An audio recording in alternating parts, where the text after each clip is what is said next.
Hello? Amen. Hindi dapat tayo nagpapa-apekto sa mga opinyon ng tao. Ang pakinggan natin ay ang Diyos nang sa ganoon tayo'y magtatagumpay. Amen? Palakpakan natin ang Panginoon. Ang di pagsunod sa salita ng Diyos at ang pagbibigay parangal sa tradisyon. Number 5, paano mahalin ang bansa? Pumili ng mga maasahang tao ng may malasakit sa iba at sa bayan para sa mithi. Amen? Amen. Amen po. Ang sabi po niya dito, select reliable men for the vision. Ang natanggap na utos o bisyon ni Gideon ay napakalaki na kinakailangan niyang humanap ng mga taong makakatulong sa kanya. Ilang libo ang Medianita? Ilan ang Israel? Mahihina ang mga Israelita.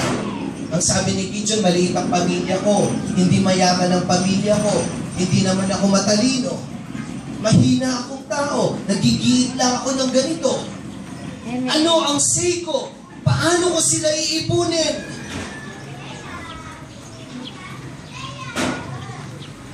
Ang mga napili ay daraan sa maraming pagsubok hanggang sa mapatunayang sila nga ay mapagkakatiwalaan. Amen? Kayo, darating ang araw, mararanasan yung malaking pagsubok. Ang pagsubok na to, hindi parusa ng Diyos, kundi challenge sa inyo ito. Paano kayo gagamitin ng Diyos para sa bansang ito?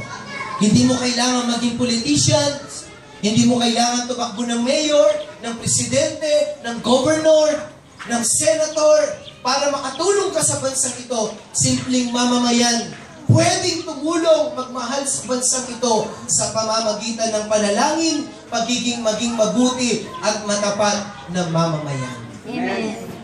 Amen? Pagiging matapat bilang isang Kristiyano, tayo pong mga born again na tinawag ng Diyos, tayo ang magiging ilaw ng bansang ito. Amen. For the last, Choy, last na lang, sumunod sa Diyos ng may pananampalataya. Obey God by faith. Ang sabi po dito, talunin, sakupin ang kaaway ng may pananampalataya. Amen. Sino ang kaaway natin sa bansang ito? Yung espiritu ng corruption sa bansang Pilipinas. Hindi ko alam kung bakit tayo nagagalit sa mga taong mga taong na-expose na sila ay corrupt. For example, Napoles. Ano bang nararamdaman mo pag nakikita mo si Napoles sa TV? Nagagalit ka. Bakit ka nagagalit? Corruption. Kasi corrupt. Alam mo ba ang tunay na Kristiyano ganitong magalit? Naaawa ka kay Napoles dahil siya'y tao na nilalang ng Diyos, nahulog sa kasalanan, nagagalit ka doon sa espiritong bumalot kay Napoles na nakawin ang yaman ng bayan. Minsan galit pa tayo sa Diyos.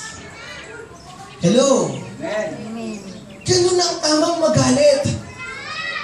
Ako, hindi ako nagagalit kay Napoles. Sabi ko, kawawa naman itong tao na to. Bihira naman, bakit po kasi ginawa yan?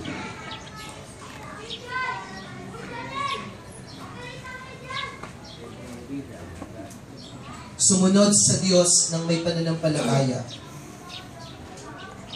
Ang estratehiya na ibinigay kay Gideon ay atakihin ang kaaway sa gabi gamit yung torch and trompeta. Isipin mo, instrumento lang ng Diyos ang ginamit niya, yung trumpet, para labanan ng mga kaaway. Bakit? Anong meron sa mga tao? Espiritong masama. Kaya nung pinatugtog niya yung torch niya, tsaka yung trumpet, numalis yung mga masasamang espiritu sa mga Medianita. Amen! Amen. At lumukob ang banal na espiritu ng Diyos sa mga taong may pananampalataya na kasama ni Gideon.